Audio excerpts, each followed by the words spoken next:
Nasir syntax group নির্বাচনের পথে পথে।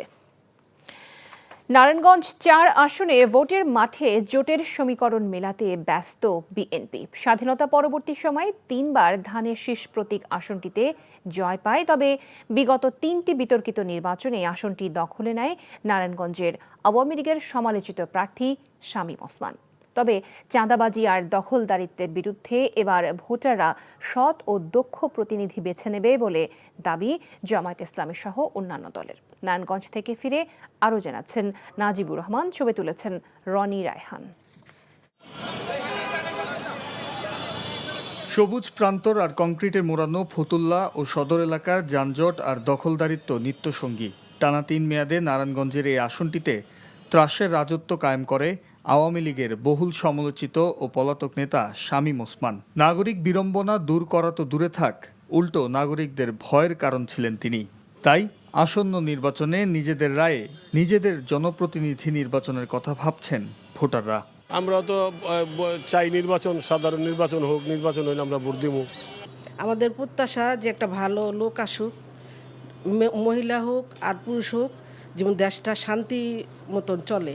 আমরা চাই যে প্রার্থীগুলো হচ্ছে যে সবার ভোটারদের দাঁড়িয়ে আসুক এবং যে সমস্যাগুলো আছে সেই সমস্যাগুলো সমাধানের চেষ্টা করুক। ফতুল্লার 5টি ইউনিয়নের সাথে এবার এই আসনটিতে যুক্ত হয়েছে সদরের 2টি ইউনিয়ন। তফসিল ঘোষণার কয়েক সপ্তাহ পেরিয়ে গেলেও গুরুত্বপূর্ণ এই আসনে প্রার্থী চূড়ান্ত করেনি বিএনপি।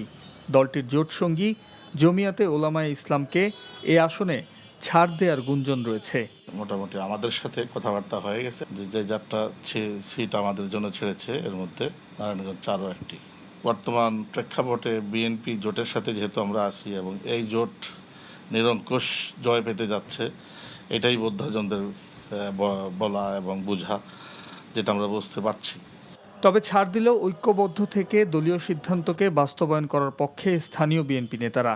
দলের সিদ্ধান্তই চূড়ান্ত সিদ্ধান্ত। এখান থেকে যদি বিএনপি দলীয় প্রার্থীকে দেওয়া হয় সেটাও চূড়ান্ত, ওনার সিদ্ধান্ত চূড়ান্তভাবে ভোটার এবং আমরা মেনে নিব। আবার যদি এখান থেকে জোটকে দেওয়া হয় সেটাও অবশ্যই আমরা মেনে নিব। কাজেই দলের সিদ্ধান্তের বাইরে আমরা কেউ যাচ্ছি না। অন্যদিকে 8 দলের জোটে জয় পাওয়ার কৌশলে এগোচ্ছে জামায়াতে ইসলামী। প্রতিযোগিতার দৌড়ে টিকে থাকতে চায় এনসিপিও। মানুষের সুখে দুঃখে আমরা থাকার জন্য চেষ্টা করেছি। এই জন্য জোটের প্রার্থী ছাড়াও যদি বিএনপির প্রার্থীও যদি সেখানে দেয়, আমাদের দলের মজবুতি এবং আমাদের সামাজিকভাবে নানাভাবে সম্পৃক্ত হওয়ার কারণে আমাদের বিশ্বাস যে জামায়াত ইসলামী সেখানে বিপুল ভোটে সম্মানের সাথে তারা বিজয় লাভ করবে। নির্বাচনমুখী কার্যক্রম আমরা কম করতে পেরেছি, কারণ আমরা 9 মাসের একটা দল। তারপরেও জনগণের কাছে ভালো সাড়া পাচ্ছি এবং আশা করি জনগণ তারুণ্যের যে শক্তি বাংলাদেশকে দ্বিতীয়বার স্বাধীন করেছিল, দেশের পরিবর্তনের লক্ষ্যে এই শক্তিকে সমর্থন দেবেন। গণ অভ্যুত্থান পরবর্তী ত্রয়োদশ জাতীয় সংসদ নির্বাচনে নারায়ণগঞ্জ 4 আসনে প্রভাবকের ভূমিকায় থাকতে পারে প্রায় 1 লাখ তরুণ ভোটার।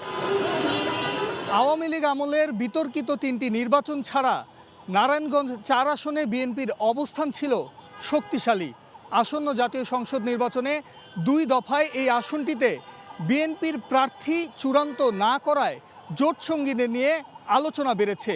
আর এমন পরিস্থিতি সুযোগ নিতে মুখিয়ে আছে জামায়াতে ইসলামী সহ অন্যান্য দলগুলো।